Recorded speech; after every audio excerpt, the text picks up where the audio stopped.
जय हिंद। हम आप सभी लोगों के लिए रीजनिंग में अगला टॉपिक कैलेंडर लेकर आ चुके हैं।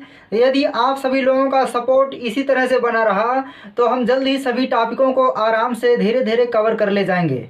यहाँ पर जितने भी क्लासें ली जा रही सभी इंडिविजुअल होंगी और सभी में सभी कंसेप्टों को हम बहुत ही डिटेल पढ़ाने का प्रयास करेंगे। यहाँ पर देखिए, सबसे पहले हम कैलेंडर के इतिहास के बारे में समझेंगे और जब कैलेंडर का इतिहास समझ लेंगे तो इस पर बनने वाले क्वेश्चनों को हम धीरे धीरे एक एक टाइप में करके हल करने का प्रयास करते रहेंगे।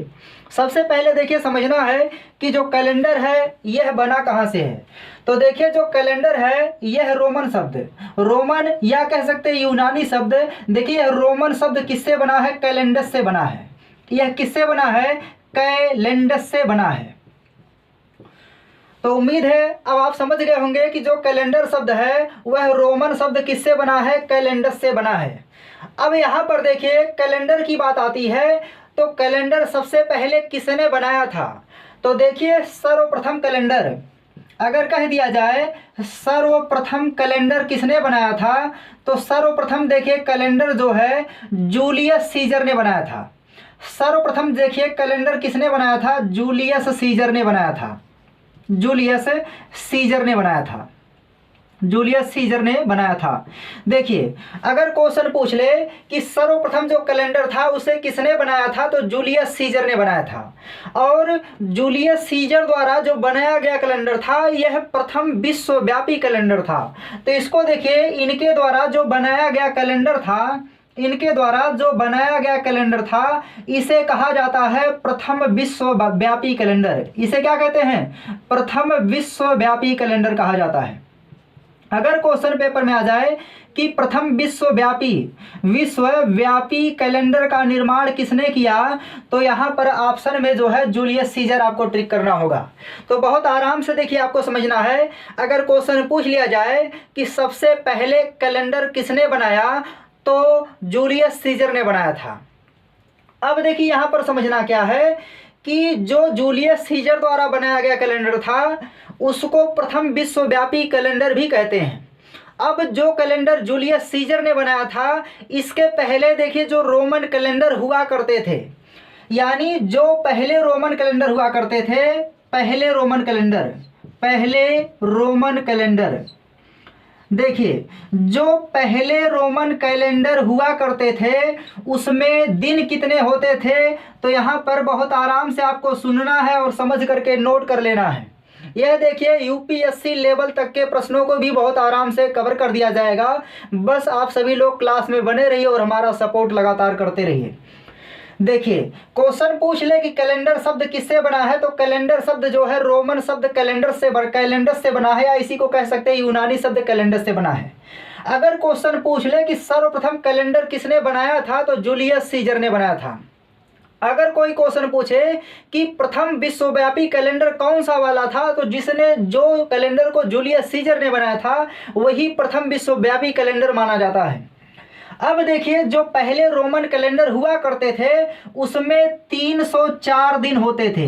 कितने दिन होते थे? 304 दिन होते थे। आपको याद कर लेना है, पहले जो रोमन कैलेंडर होते थे उसमें कितने दिन होते थे?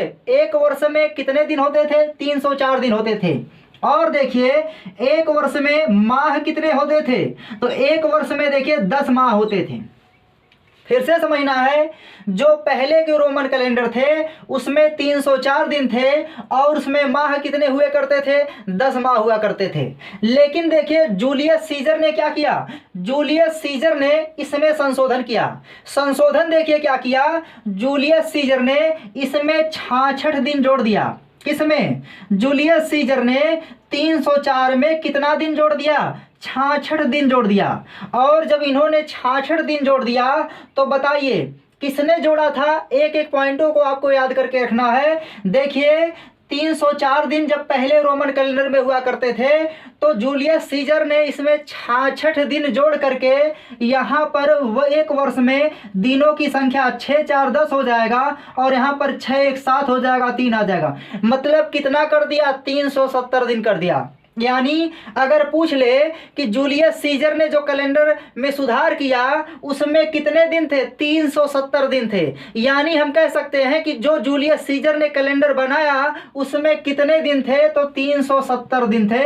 उम्मीद है पॉइंट क्लियर हो गया होगा। देखिए, जो पहले के कैलेंडर थे उसमें कितने माह हुआ करते थे, 10 माह हुआ करते थे। जूलियस सीजर ने क्या किया, इसमें 2 माह और जोड़ दिया, और जब 2 माह और जोड़ दिया तो इन्होंने कह दिया कि अब एक वर्ष में कितने माह हो जाएंगे, 12 माह हो जाएंगे। तो आपको देखिए एक एक लाइनों के क्वेश्चनों को समझना है। सबसे पहले जो रोमन कैलेंडर थे उसमें 304 दिन थे और 10 माह थे। जूलियस सीजर ने क्या किया, उसमें यानी किसमें, दिनों में, दिनों की संख्या में 66 जोड़ दिया, और यहाँ पर दिनों की संख्या कितना हो गई, 370 हो गई। इसके बाद देखिए, जो पहले महीनों की संख्या 10 थी उन्होंने उसमें 2 माह और जोड़ दिया। जब 2 माह और जोड़ दिया तो माह की संख्या कितनी हो गई, 12 हो गई। तो अगर क्वेश्चन पूछ ले कि एक वर्ष में 12 माह वाला कैलेंडर सर्वप्रथम किसने बनाया था, तो आप जूलियस सीजर को ही बताएंगे। उम्मीद है यह पॉइंट भी आपका क्लियर हो गया होगा। अब चलिए थोड़ा सा आगे बढ़ते हैं। देखिए, जूलियस सीजर ने तो कैलेंडर बना दिया, लेकिन इसमें थोड़ी सी गलती कर दी। गलती देखिए क्या कर दी कि वर्तमान में जो हम कैलेंडर पढ़ा करते हैं इसमें कितने दिन होते हैं, साधारण वर्ष में 365 दिन होते हैं, और लीप वर्ष या अधिवर्ष या किसी विशेष वर्ष में कितने दिन होते हैं, 366 दिन होते हैं। तो इसका मतलब जूलियस सीजर के कैलेंडर में भी क्या किया जाएगा, अब संशोधन किया जाएगा। तो पाप ग्रेगरी ने क्या किया, यानी पाप ग्रेगरी जो 13वें नंबर के थे, इन्होंने क्या किया, जूलियस सीजर के कैलेंडर में संशोधन किया। और संशोधन करने के बाद देखिए उन्होंने महीने की संख्या 12 ही रखी, यानी महीना कितना रखा, 12। तो क्वेश्चन अगर पूछे कि 12 महीना वाला कैलेंडर किसने बनाया, तो पाप ग्रेगरी आंसर नहीं होगा, जूलियस सीजर ही होगा, क्योंकि जूलियस सीजर ने ही 2 माह जोड़ करके कैलेंडर को बना दिया था। अब चलिए आगे समझते हैं। आगे देखिए अब किसका नंबर आता है, तो अब नंबर देखिए आता है पाप ग्रेगरी का। पाप ग्रेगरी का, पाप ग्रेगरी का। देखिए पाप ग्रेगरी ने क्या किया, यहाँ पर जो इन्होंने कितने दिन बनाए थे, 370 दिन बनाए थे, और माह कितने थे, 12 माह थे। यहाँ पर इन्होंने संशोधन करके माह में कितने दिन रखे, देखिए माह में यानी एक वर्ष में, देखिए एक वर्ष में इन्होंने क्या किया, एक वर्ष में 12 माह ही रखा। लेकिन देखिए इसके अलावा इन्होंने क्या किया, यहाँ पर जो वर्ष में दिन थे, यानी एक वर्ष में जो दिनों की संख्या थी उसे 2 भागों में बांट दिया। 2 भागों में बांटने का मतलब देखिए क्या है, इन्होंने कह दिया कि जो वर्ष होगा उसे 2 प्रकार से रखा जाएगा। एक साधारण वर्ष होगा, एक कैसा वर्ष होगा, साधारण वर्ष होगा, और दूसरा कैसा होगा, लीप वर्ष होगा। देखिए लीप वर्ष होगा, या इसी को अधिवर्ष भी कहते हैं, लीप वर्ष को अधिवर्ष भी कहते हैं, या इसी को विशेष वर्ष कहते हैं। अगर क्वेश्चन पूछ ले कि विशेष वर्ष में कितने दिन होते हैं, तो विशेष वर्ष का मतलब लीप वर्ष होता है, और लीप वर्ष में कितने दिन होते हैं, तो देखिए क्वेश्चन पूछ ले कि वर्ष को 2 भागों में कितने बांटा, यानी किसने बांटा कि एक साधारण वर्ष होगा और एक लीप वर्ष होगा, तो यह बांटने वाला कौन था, पाप ग्रेगरी था। और जूलियस सीजर के कैलेंडर में संशोधन किसने किया, पाप ग्रेगरी ने किया। महीने की संख्या इन्होंने भी कितना रखा, 12 रखा, लेकिन एक वर्ष में इन्होंने दिन कितना रखा, वर्ष के अनुसार। यानी अगर वह वर्ष साधारण वर्ष है तो इन्होंने दिनों की संख्या कितना रखा, 365 रखा। लेकिन अगर वह वर्ष लीप वर्ष है या अधिवर्ष है या विशेष वर्ष है, तब इन्होंने दिनों की संख्या कितना रखा, 366 रखा। तो देखिए अगर क्वेश्चन पूछ ले कि 12 महीना वाला कैलेंडर किसने बनाया, तो जूलियस सीजर ने बनाया। जूलियस सीजर के कैलेंडर में संशोधन किसने किया था, पाप ग्रेगरी ने किया था। पाप ग्रेगरी ने, यानी अगर कह दे कि वर्ष 2 प्रकार का होता है, एक लीप वाला और एक साधारण वाला, यह किसने बताया था, तो पाप ग्रेगरी ने बताया था। अगर क्वेश्चन पूछ ले कि वर्तमान में जो कैलेंडर हम पढ़ते हैं, मतलब वर्तमान में जो कैलेंडर के बारे में हम समझते हैं जिससे दिनों की गणनाएं वर्तमान में की जाती है, कौन सा कैलेंडर है या किस पर आधारित है, तो वह देखिए ग्रेगोरियन कैलेंडर पर आधारित है। तो उम्मीद है यह पॉइंट आपके एकदम क्लियर हो गए होंगे। वर्तमान में जो इंडिया में कैलेंडर लागू है वह भी कौन सा है, ग्रेगोरियन कैलेंडर ही चलता है। और देखिए ग्रेगोरियन कैलेंडर को और भारत के राष्ट्रीय पंचांग को कब अपनाया गया, अगर ऐसा क्वेश्चन पूछ ले तो 22 मार्च 1957 को अपनाया गया। देखिए वर्तमान में जो भारत में कैलेंडर चल रहा है, वर्तमान में जो भारत में कैलेंडर चल रहा है, इसे देखिए अपनाया कब गया, कब अपनाया गया, तो आपको इसको नोट कर लेना है। जो पाप ग्रेगरी ने बनाया था कैलेंडर, इसको कहते हैं ग्रेगोरियन कैलेंडर। कौन सा कैलेंडर, ग्रेगोरियन कैलेंडर। क्वेश्चन पूछ सकता है कि जो भारत में अंग्रेजी वाला कैलेंडर होता है, जो ग्रेगोरियन कैलेंडर होता है, किसने बनाया था, पाप ग्रेगरी ने बनाया था, तो इसे कहते हैं देखिए ग्रेगोरियन कैलेंडर। अगर क्वेश्चन पूछ ले कि वर्तमान में जो भारत में कैलेंडर चल रहा है वो कौन सा है, ग्रेगोरियन कैलेंडर है, कब अपनाया गया, यह क्वेश्चन पूछ सकता है। तो देखिए इसे अपनाया गया था 22 मार्च, कब अपनाया गया था, 22 मार्च 1957 को अपनाया गया था। और इस समय सरकार किसकी थी, पंडित जवाहरलाल नेहरू की सरकार थी। अब देखिए यहां पर क्वेश्चन पूछा जा सकता है कि इसके लिए जो है, इसके लिए मतलब समिति का गठन कब किया गया था। देखिए जो कैलेंडर अपनाया गया 22 मार्च 1957 को, इसके लिए जो समिति बनाई गई थी उसका गठन कब किया गया था। तो देखिए इसकी समिति का गठन, इसकी समिति का गठन कब किया गया था, तो आपको नोट कर लेना है। इसकी समिति का गठन किया गया था 22 नवंबर, देखिए 22 नहीं, नवंबर में किया गया था। नवंबर में किया गया था, कब, 1952 को किया गया था। तो इतने पॉइंटों को आप सभी लोगों को आराम से नोट कर लेना है। ये देखिए हो गए कैलेंडर के कुछ इतिहास। इसके अलावा देखिए क्वेश्चन पूछा जा सकता है कि यहाँ पर जो ग्रेगोरियन कैलेंडर है, जिसे हम अंग्रेजी कैलेंडर भी कहते हैं, इसमें जो महीने होते हैं कहाँ से प्रारंभ होते हैं, जनवरी फरवरी से प्रारंभ होते हैं। अगर दिनों की बात की जाए तो इसमें दिनों की संख्या देखिए कितनी होती है, 7 होती है। और ग्रेगोरियन कैलेंडर का जो बेस मानक पहला दिन माना गया था वह सोमवार माना गया था। इसके अलावा देखिए जो कैलेंडर ग्रेगोरियन वाला है, इसमें पहला महीना कौन सा होता है, जनवरी का होता है। लेकिन भारत में एक राष्ट्रीय पंचांग भी चलता है। तो क्वेश्चन पूछ सकता है कि भारत में राष्ट्रीय पंचांग को कब अपनाया गया। तो समझिए जब ग्रेगोरियन कैलेंडर को 22 मार्च 1957 को अपनाया गया, तो आपको इसी के नीचे नोट कर लेना है, इसी समय भारत के राष्ट्रीय पंचांग को भी अपनाया गया था।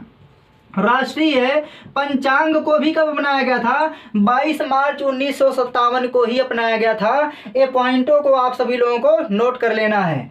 इसे अपनाने के लिए समिति का गठन कब किया गया था, नवंबर 1952 में किया गया था। और सरकारें किन की हुआ करती थी, उसमें पंडित जवाहरलाल नेहरू की सरकार थी। उम्मीद है इतने पॉइंट आपके क्लियर हो गए होंगे।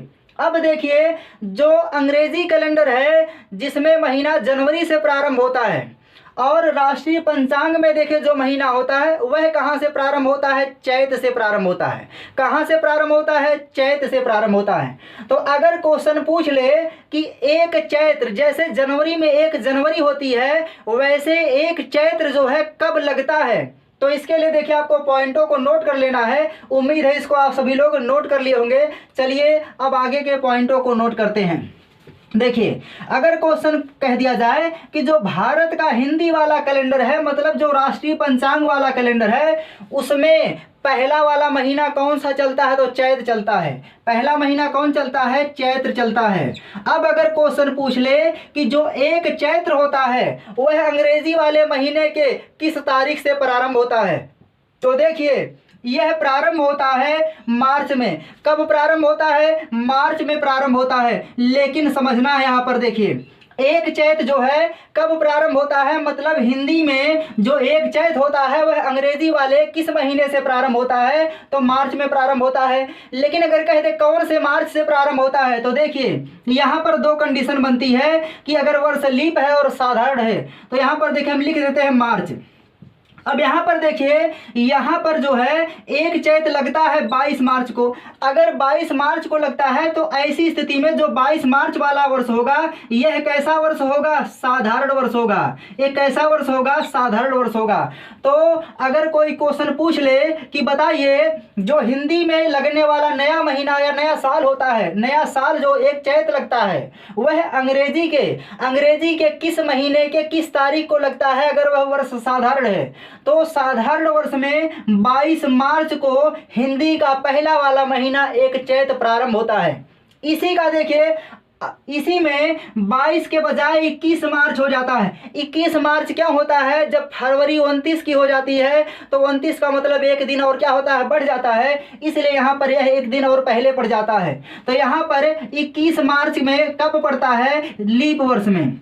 लीप वर्ष जब होगा तो लीप वर्ष में देखिए एक चैत या हिंदी का पहला महीना कब लगता है? 21 मार्च को लगता है। तो उम्मीद है कैलेंडर के इतिहास को आप सभी लोग बहुत आराम से समझ गए होंगे। और ये देखिए जो कंसेप्ट आपको दिए जा रहे हैं किसी भी प्रकाशन की बुकों में नहीं मिलते हैं। आपको सभी पॉइंटों को एक तरफ से आराम से नोट कर लेना है और समझ लेना है, क्योंकि यहाँ से यूपीएससी में भी कई बार क्वेश्चन पूछे जा चुके हैं और उम्मीद है आपके पॉइंट एकदम क्लियर हो गए होंगे।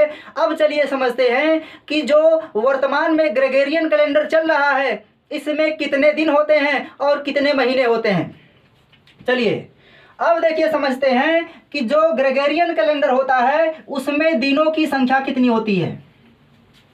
तो देखिए वर्तमान में जो कैलेंडर हम पढ़ा करते हैं इसमें देखिए दिन कितने होते हैं। तो यहाँ पर दिनों की संख्या कितनी होती है? 7 होती है। अब जब दिनों की संख्या 7 होती है तो यहाँ पर जब कैलेंडर को बनाया गया था तो कैलेंडर को बनाने का मतलब देखिए एक होता है एडी और एक होता है बीसी। तो क्वेश्चन पूछ ले कि बीसी, देखिए बीसी क्या है? बिफोर क्राइस्ट, और एडी क्या है? एनो डामिनी कहते हैं, मतलब ईसा मसीह के जन्म के पूर्व बीसी चलता है और ईसा मसीह के जन्म के बाद क्या चलता है? एडी चलता है। तो अब देखिए यहाँ समझना क्या है कि जो कैलेंडर वर्तमान में चल रहा है इसमें दिन कितने होते हैं? 7 होते हैं। पहला वाला दिन कौन सा था? यानी पहली तारीख पहले वाले महीने और पहले वाले वर्ष का पहला दिन कौन सा मानक माना गया था? तो आपको याद कर लेना है सोमवार। अब सोमवार क्यों माना गया था यह हमें भी नहीं पता है और आपको इस पर ध्यान नहीं देना है, जो माना गया था वही समझ लेना है। पहली तारीख को कौन सा दिन माना गया था? सोमवार माना गया था। इसीलिए कैलेंडर का प्रारंभ कहाँ से माना जाता है या कैलेंडर का पहला दिन कौन सा माना जाता है? तो सोमवार माना जाता है। अब मंगलवार या बुधवार क्यों नहीं माना जाता है इसके बारे में हमें खुद जानकारी नहीं है और आपको जानकारी लेना भी नहीं है। तो चलिए देखिए यहाँ पर सोमवार यानी पहला दिन कहाँ से प्रारंभ होता है? सोमवार से। सोमवार के बाद कौन होता है? मंगलवार होता है। सोमवार के बाद क्या होता है? मंगलवार होता है। मंगलवार के बाद देखिए क्या होता है? बुधवार होता है। अब देखिए बुधवार के बाद जो है बृहस्पतिवार होता है। क्या होता है? बृहस्पतिवार होता है। और बृहस्पतिवार के देखिए कुछ टेढ़े टेढ़े नाम भी होते हैं, उसको भी आपको याद करके रख लेना है। जैसे गुरुवार, जैसे क्या होता है? गुरुवार होता है या इसी को वीरवार कहते हैं। अगर आप जो है इसके बारे में जान नहीं पा रहे हैं कि वीरवार या गुरुवार का मतलब भी बृहस्पतिवार है, केवल बृहस्पतिवार ही रट करके बैठे हैं, तो कभी कभी क्वेश्चन जो है से और के नियम में गुरुवार दे करके आपको फंसा सकता है। तो इसलिए आप इन तीनों दिनों को आराम से याद कर लेंगे। अब चलिए बृहस्पतिवार के बाद क्या आता है? शुक्रवार आता है। इसके बाद क्या आता है? शुक्रवार आता है। और शुक्रवार के बाद क्या आता है? शनिवार आता है। और शनिवार के बाद क्या आता है? शनिवार के बाद देखिए रविवार आता है। रविवार आता है। तो वर्तमान में जो कैलेंडर चल रहा है उसमें कुल कितने दिन होते हैं? तो देखिए पहला दिन हो गया, दूसरा दिन हो गया, तीसरा हो गया, चौथा हो गया, पांचवा हो गया, छठा हो गया और सातवां हो गया। अब देखिए यहाँ पर जो रविवार होता है, रविवार के लिए हम 7 भी कह सकते हैं अथवा 0 भी कह सकते हैं, क्योंकि इसी पर दिनों की समाप्ति हो जाती है और इसके बाद पुनः 1 तारीख मतलब पहला वाला दिन प्रारंभ हो जाता है। तो यहाँ पर जो दिनों के कोड लिखे गए हैं इन कोडों को भी आपको याद कर लेना है। मतलब अगर कहीं पर रिमाइंडर या शेष या अतिरिक्त दिन एक आएगा तो वहाँ पर हम कहेंगे कि क्या लिखना है? सोमवार लेना है। कहीं पर 2 आ जाएगा तो मंगलवार लेना है, कहीं 3 आएगा तो बुधवार लेना है, 5 आ जाएगा तो शुक्रवार लेना है, 0 या 7 आ जाएगा तो क्या लेना है, रविवार लेना है। ऐसा क्यों करते हैं आगे हम इसको बताएंगे। बस आप सभी लोगों को क्या करना है, एक क्रम से कोडों को याद कर लेना है। और यहाँ पर जब कैलेंडर आप हमसे पढ़ रहे हैं तो जो अंगुलियों पर रटने वाला कंसेप्ट होता है उसको नहीं रटना है। हम सभी चीज़ों को तोड़ तोड़ करके बहुत डिटेल पढ़ाने का प्रयास करेंगे। इसके बाद कैलेंडर का कोई क्वेश्चन आपको फंसा नहीं सकता है। यदि आप अंगुलियों पर रटेंगे तो एक बार रटने के लिए कंसेप्ट रटेंगे, फिर पेपर में जाके भूल जाएंगे कि अंगुलियां कौन सी गिनना है। तो अंगुलियों पर कैलेंडर को नचाना नहीं है, आपको कंसेप्टों को सीख लेना है, ताकि एक बार पढ़ने के बाद जीवन भर कैलेंडर जो है एकदम क्लियर हो जाए। तो उम्मीद है आप जो है दिनों को बहुत आराम से समझ गए होंगे। अगर कहीं पर अतिरिक्त दिन 1 आए तो वहाँ पर क्या लेना है, सोमवार लेना है, 2 आए तो मंगलवार लेना है। कुछ जगहों पर पढ़ा दिया जाता है कि 0 आएगा तब सोमवार लेना, तो आपको यहाँ पर ऐसा नहीं करना है। ना तो हम कोई शॉर्टकट और ट्रिक रटाने का आपको प्रयास करेंगे, जो भी होगा सो आपके सामने किया जाएगा। तो इन पॉइंटों को आप सभी लोग आराम से नोट कर लिए होंगे। अब यहाँ पर देखिए, जो कैलेंडर है, मतलब जो ग्रेगोरियन कैलेंडर है, उसमें महीने कितने हैं, 12 महीने हैं। जब 12 महीने हैं तो यहाँ पर देखिए महीने हैं कौन कौन से और उसमें दिन कितने कितने होते हैं। तो देखिए, सबसे पहला महीना कौन सा होता है, जनवरी का। जनवरी के बाद कौन आता है, फरवरी आता है। जनवरी के बाद कौन आता है, फरवरी आता है। फरवरी के बाद कौन आता है, मार्च। जनवरी, फरवरी के बाद मार्च। मार्च के बाद कौन आता है, अप्रैल आता है। अप्रैल के बाद देखिए क्या आता है, मई आता है। मई के बाद जून आता है और जून के बाद जुलाई। जून के बाद जुलाई, जुलाई के बाद अगस्त आता है और अगस्त के बाद सितंबर, और सितंबर के बाद कौन आता है, अक्टूबर आता है। सितंबर के बाद कौन आता है, अक्टूबर आता है। अक्टूबर के बाद नवंबर आता है और नवंबर के बाद क्या आता है, दिसंबर आता है। यानी यहाँ पर महीनों का नाम क्या है, देखिए, जनवरी, फरवरी, मार्च, अप्रैल, मई, जून, जुलाई, अगस्त, सितंबर, अक्टूबर, नवंबर, दिसंबर। अब यहाँ देखिए समझना है, जब वर्ष साधारण होगा और जब वर्ष लीप वर्ष होगा, तो देखिए हम ऊपर लिख देते हैं कि जब साधारण होगा, यहाँ पर देखिए ऊपर लिखते हैं साधारण, ऊपर क्या लिखते हैं, साधारण, और नीचे लिखते हैं लीप, नीचे लिखते हैं लीप। अब देखिए लीप वर्ष में जो जनवरी है इसमें कितने दिन होते हैं और जो साधारण वर्ष है उसमें जनवरी में कितने दिन होते हैं। तो इन दिनों को आपको बहुत आराम से याद कर लेना है। सबसे पहले देखिए हम बताते हैं कि साधारण वर्ष में जनवरी में कितने दिन होते हैं। तो जनवरी में देखिए यहाँ पर कितने दिन होते हैं, 31 दिन होते हैं। इसके बाद देखिए फरवरी में 28 दिन होते हैं। मार्च में देखिए कितने होते हैं, 31 होते हैं। फिर यहाँ पर देखिए 30 होते हैं, फिर यहाँ पर 31 होते हैं, फिर यहाँ पर 30 होते हैं। अब यहाँ देखिए जुलाई और अगस्त दोनों कितने के होते हैं, 31 के होते हैं। इसके बाद सितंबर में कितना दिन होता है, 30 दिन का होता है। सितंबर के बाद अक्टूबर कितने का होता है, 31 का होता है। नवंबर 30 का होता है और दिसंबर कितने का होता है, 31 का होता है। यानी अगर कह दिया जाए साधारण वर्ष में जनवरी में कितने दिन होते हैं तो 31 दिन होते हैं, और फरवरी में कितने दिन होते हैं, 28 दिन। आपको यहाँ पर देखिए केवल याद करना है फरवरी के लिए। फरवरी में साधारण वर्ष में कितने दिन होते हैं, फरवरी में साधारण वर्ष में 28 दिन होते हैं, जबकि फरवरी में लीप वर्ष में कितने दिन हो जाते हैं, 29 दिन हो जाते हैं। यही आपको याद कर लेना है। इसके अलावा कैलेंडर में सभी मान सेम रहते हैं। तो अगर आप इसको याद कर लिए हैं तो जब एक एक टाइप का कैलेंडर आगे प्रारंभ किया जाएगा तो वहाँ पर जो हम रिमाइंडर निकालना बताएंगे। फिर शेष के लिए हमेशा 7 से क्यों भाग देते हैं, फिर लीप वर्ष निकालने के लिए 4 से भाग देते हैं, और जब शताब्दी लीप वर्ष होता है तो 400 से क्यों भाग देते हैं। इसके कंसेप्टों को हम अगली क्लास में आप सभी लोगों को डिटेल समझाने का प्रयास करेंगे। अगर हमारे कंसेप्टों की क्लास आप सभी लोगों को समझ में आ गई है तो हमारे वीडियो को लाइक कर दीजिए और हमारे चैनल को सब्सक्राइब करके वीडियो को शेयर कर दीजिएगा। जय हिंद।